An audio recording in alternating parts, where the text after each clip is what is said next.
My story begins not with a single event, but with a slow, steady drip of neglect that carved a canyon of distance between me and my parents. I am a 28-year-old man, and for as long as I can remember, I have lived in the shadow of my younger sister, Amy, who is 25.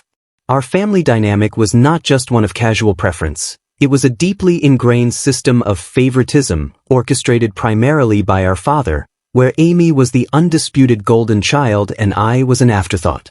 The blueprint for our childhood was laid early. My 5th birthday is a hazy memory of a store-bought cake and a quiet family dinner. That same year, for Amy's 2nd birthday, our parents threw an extravagant party complete with a professional face painter, a bouncy castle, and a petting zoo. Even at that young age, the message was clear. Her joy was a spectacle to be celebrated. Mine was a quiet obligation to be met. As we grew, the disparities only widened. Amy's wardrobe was constantly updated with the latest trends, while I made do. Her Christmas lists were fulfilled with lavish enthusiasm, while my more modest requests were often met with sighs about expense. I learned the hard way that wanting something for myself was futile if Amy wanted it too. When I was 10, I spent months saving my allowance to buy a new bicycle. The day I finally brought it home, Amy threw a tantrum. Instead of teaching her about patience or the value of earning, my parents immediately went out and bought her a bike that was newer, shinier, and objectively better than mine. I rode my hard-won bike with the bitter taste of injustice in my mouth. School was another arena where their bias played out in high definition. My parents were permanent fixtures at Amy's school plays, choir concerts, and parent-teacher conferences, beaming with pride. For me, they were mostly absent. I will never forget the 4th grade play where I landed a leading role. I practiced my lines for weeks, my excitement building. On the night of the performance, my parents arrived an hour late. They had been at home, consoling Amy over a minor stomach ache that miraculously vanished by the time they finally shuffled into the auditorium, having missed my big scene entirely. Academically, I strove for their approval with a desperation that now breaks my heart. I joined the math club, maintained straight A's throughout middle school, and even won 1st place at a regional science fair. These accomplishments were met with a distracted, "That's nice, son," before the conversation inevitably pivoted to Amy. When she managed a B+ on a single test in her weakest subject, they threw her a celebratory dinner and bought her a new phone. The whiplash of their reactions taught me a painful lesson. No amount of effort on my part could ever compete with the most minimal effort on hers. High school was a relentless grind for validation. I maintained a 4.0 GPA, became the editor of the school newspaper, and captained the debate team. Amy, meanwhile, drifted through with a C+ average, her time dedicated more to her social life than her studies. The pinnacle of my high school efforts came during my junior year when I was selected for a prestigious summer program at Harvard University. It was a transformative opportunity, a validation of my hard work. When I shared the news at the dinner table, my dad grumbled and immediately changed the subject to Amy's upcoming dance recital. My mother offered a faint, "That's nice, dear," before her attention also drifted back to my sister. On the day of my flight to Boston, my parents couldn't drive me to the airport because it conflicted with Amy's recital. A friend's parents had to take me. Sitting in their car, watching the airport approach, I felt a profound loneliness that had become all too familiar. The college application process was another exercise in emotional neglect. I spent months perfecting my essays, studying for standardized tests, and building a compelling application.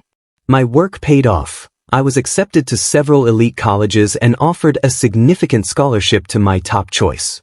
My parents' reaction was a masterclass in dismissiveness. "That's good, but don't let it go to your head," my father warned. "Just remember us when you're off becoming a big shot," my mother added with a tight smile. In stark contrast, when Amy barely graduated and decided against college, they praised her for knowing herself and defying societal expectations. They even bought her a new car as a graduation gift, a level of support they had never shown me. The cumulative weight of this lifelong favoritism took a severe toll on my mental health. Throughout my teens and early 20s, I battled anxiety and depression. It was only in college, after I began therapy, that I started to untangle the knot of self-doubt they had tied inside me. I learned that their inability to see my worth was a reflection of their own limitations, not mine. It took years of conscious effort to build my self-esteem and learn to validate myself. Despite the lack of a supportive family, I managed to build a good life for myself. I graduated from college with honors, secured a stable job in finance, and by the age of 27, had purchased my own home. I was proud of what I had accomplished on my own, even if my parents never seemed to be. Then, the catalyst for the current drama arrived. My paternal grandfather, a self-made and successful businessman, passed away. He had always been a steady, fair-minded presence in my life. His will divided his substantial estate equally among his children and his grandchildren, including me, Amy, and our cousins. My share was a life-changing $500,000. For me, it represented freedom, the ability to pay off my student loans, invest in my future, and perhaps even start my own business. It was an unexpected gift, and for the first time, I felt a sense of financial security that my career alone hadn't yet provided. My parents, however, saw this fairness as an injustice. After the will was read, they pulled me aside. Their argument was that Amy, who was still living in their basement and working part-time at a coffee shop, needed the money more than I did. They insisted I was being selfish and that the moral thing to do was to sign my inheritance over to her. I was stunned but held my ground. I reminded them that my grandfather had made his wishes perfectly clear.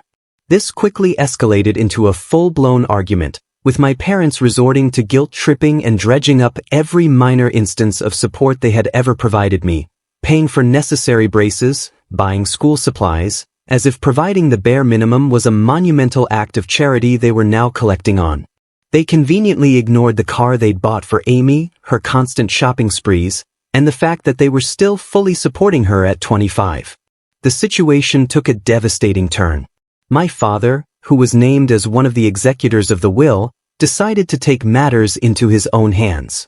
He announced that he would be interpreting my grandfather's intentions and, alongside her own share, would be giving Amy my entire inheritance. He claimed, without a shred of evidence, that this is what my grandfather would have wanted if he knew our unique situation. I was shattered. This was not only a blatantly illegal act but also a profound betrayal, a final, undeniable confirmation of my place in their hierarchy of love. I tried to reason with them, pointing out that our grandfather had always treated us equally and was fully aware of our circumstances. My mother then accused me of speaking ill of the dead by suggesting my grandfather would have wanted anything different. When I mentioned specific memories of my grandfather encouraging my ambitions, they dismissed them as misinterpretations. Amy, caught in the middle, was awkward but complicit. When I tried to talk to her alone, she just shrugged and said, "Mom and Dad know best." She had been trained her whole life to depend on them, and she wasn't about to stop now. Feeling utterly betrayed and with nowhere else to turn, I reached out to my grandmother, my grandfather's widow. She was furious when she heard what was happening. She revealed a shocking piece of information. Years ago, my parents had approached my grandfather and tried to convince him to leave everything to Amy in his will. My grandfather had flatly refused, believing firmly in treating all his grandchildren equally. In fact, he had been so adamant that he had included a specific clause in his will stating that anyone who challenged the equitable distribution would forfeit their own share. Armed with this knowledge, I confronted my parents. The revelation that my grandmother knew about their previous scheming left them flustered and defensive. My grandmother acted swiftly. She contacted the estate attorney and my father's siblings. Together, they formed a united front, forcing my father to abandon his illegal plan and ensuring the will would be executed as written. The family fallout was immediate and severe. My parents were forced to back down, but their resentment towards me boiled over. They accused me of turning the family against them, of being greedy, and of destroying family harmony. My mother wept dramatically, claiming I had split the family in two. My father threatened to cut me out of their own wills entirely and told me I was no longer welcome in their home. In a particularly low blow, my mother said that my acceptance of the money proved I never truly loved them and was just waiting to profit from their deaths. the extended family was divided. Some cousins and relatives understood the long history and supported me. Others believed I should have just given in to keep the peace. My father's siblings, however, were firmly on my side, their relationship with my parents now strained to the breaking point. Amidst this chaos, I stood my ground. For the first time in my life, I was confronting their unfairness head-on. I was affirming my own worth and refusing to be treated as less than. It was terrifying and liberating all at once. The stress, however, was immense. Old anxieties I hadn't felt since college came rushing back, and I found myself considering a return to therapy to navigate the emotional turmoil. 6 months later, an update and a reckoning. A great deal has happened since I first shared my story, and the outpouring of support and guidance I received was a lifeline during the most difficult moments. I want to provide an update, as the journey has been long and transformative. Let me start with the legal resolution, which was ultimately successful. Heeding your advice, I hired my own attorney. He confirmed that my father's actions were not just unethical but illegal, and he helped me document everything. Fortunately, thanks to the unwavering efforts of my grandmother and her attorney, and the solidarity of my aunts and uncles, we were able to resolve the matter without going to court. My father was removed as an executor of the estate, and the will was executed exactly as my grandfather intended. I received my full inheritance. The family fallout, however, was profound. My parents initially doubled down on their narrative, painting me as a greedy villain who had manipulated my grandmother and stolen from Amy. They tried to turn other family members against me, but most saw through the charade. The tension culminated in a horrific scene at a family gathering hosted by my aunt, where my uninvited parents showed up and created a spectacle, yelling accusations and even throwing an old photo album at my feet. It was a painful, messy display that required several relatives to de-escalate. Throughout this, my grandmother was my rock. She not only provided the crucial evidence that stopped my parents but also became my most vocal advocate. She shared stories with the wider family about how proud my grandfather had always been of me and revealed that he had even kept a scrapbook of my accomplishments, a stark contrast to my own parents' indifference. Having someone finally acknowledge the lifetime of unfairness was both vindicating and deeply emotional. The most unexpected and beautiful development concerned my sister, Amy. The crisis finally prompted her to find her voice. She came to me and offered a heartfelt apology for never standing up for me. In a series of raw, emotional conversations, we unpacked our childhood. Amy confessed that being the golden child wasn't the blessing it seemed. She felt immense pressure to remain the perfect, dependent daughter and had never learned the skills to be self-sufficient. She admitted to envying my independence and resilience. This marked a sea change in our relationship. We began to mend the sibling bond that had been broken for decades, meeting regularly for coffee and supporting each other through the ongoing family drama. Inspired to take control of her own life, Amy made a stunning announcement. She would be using her inheritance to go back to school. She enrolled in a local community college with plans to transfer to a university.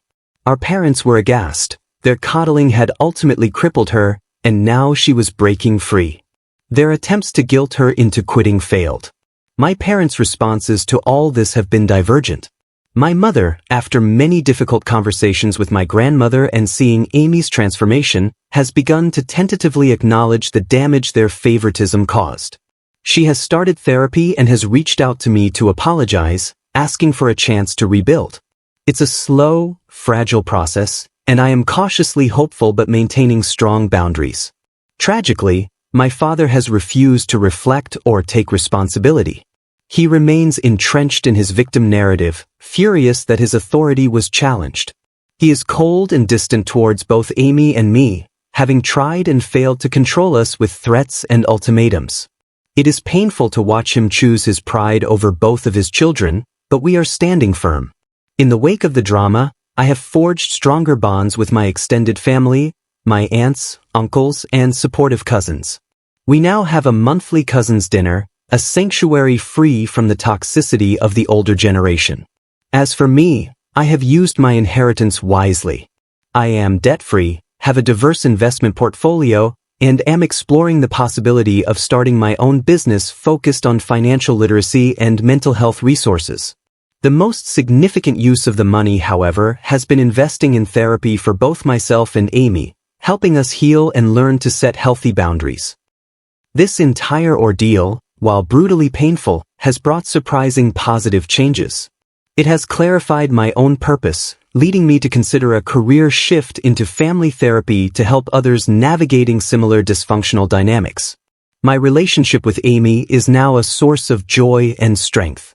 I have learned that family is not just about blood, but about the people who see your worth and stand by you. I have built a chosen family of friends and relatives who offer the support I never received from my parents. To anyone in a similar situation, my advice is this: do not let anyone make you feel guilty for claiming what is rightfully yours. You are deserving of fair treatment. It is never too late to start building the life you deserve. Seek therapy, surround yourself with supportive people, and do not be afraid to set boundaries. Your worth is not defined by your family's treatment of you, but by who you are. Thank you for your support. It meant more than you can know during a truly trying period.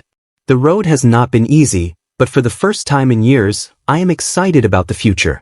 I am confident, self-assured, and determined to break the cycle of favoritism and build healthier relationships in my own future family.